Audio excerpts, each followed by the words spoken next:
Trading സൈക്കോളജിനെ പറ്റിയിട്ട് ബ്രോക്ക് എന്താ പറയാനുള്ളത്? അതായത് ട്രേഡിംഗ് സൈക്കോളജി ഇമ്പോർട്ടന്റ് ആണോ? അതുപോലെ റിസ്കിനെ മാനേജ് ചെയ്യുന്നത് ഇമ്പോർട്ടന്റ് ആണോ? ട്രേഡിംഗ് നമ്മൾ ചൂസ് ചെയ്യുകയാണെങ്കിൽ രണ്ടും ഈക്വലി ഇമ്പോർട്ടൻ്റ് ആണ്. ഒന്നും മിച്ചമല്ല. Okay. രണ്ടും ഒരു കോമ്പിനേഷനിൽ പോകണം. എന്നാലും മാത്രമേ നമ്മൾക്ക് സക്സസ്ഫുൾ ആയിരിക്കാൻ പറ്റുള്ളൂ. Psychology is very very important of how we are trading. നമ്മുടെ മൈൻഡ് ക്ലിയർ ആയിരിക്കണം.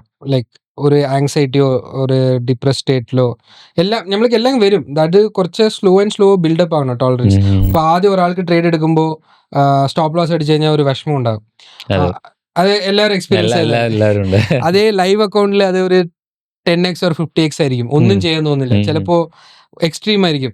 സോ പക്ഷെ അത് സ്ലോലി ബിൽഡാവും. പിന്നെ ഇതിനാണ് ഞാൻ പറഞ്ഞ ഒരു മെൻറ്ററോ സപ്പോർട്ടോ ഉണ്ടെങ്കിൽ you can talk to them. You can talk. ഇപ്പോൾ ഇതേ എനിക്ക് SL അടിച്ച് കഴിഞ്ഞാൽ എനിക്ക് വിഷമമായി എൻ്റെ പാരൻസിൻ്റെ അടുത്ത് ഒന്നും അവർ പറഞ്ഞ് മനസ്സിലാകില്ല, എക്സ്പ്രസ് ചെയ്യാൻ പറ്റില്ല. I have a dog, he will understand. So പക്ഷെ മറ്റവരൊന്നും അണ്ടർസ്റ്റാൻഡ് ആകില്ല. സോ ഇതിനാണ് like it's better to trade someone to like who has similar mindset and who really wants to see you successful.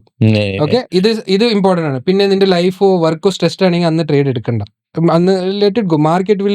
എപ്പോഴും market അവിടെ ഉണ്ടാവും, Saturday Sunday ഒഴിച്ച് market. So എനിക്ക് opportunities കിട്ടിക്കൊണ്ടിരിക്കും. പക്ഷെ അന്ന് ലോസ് ആക്കി കഴിഞ്ഞ് ആ അക്കൗണ്ടോ or your personal psychology will get bad.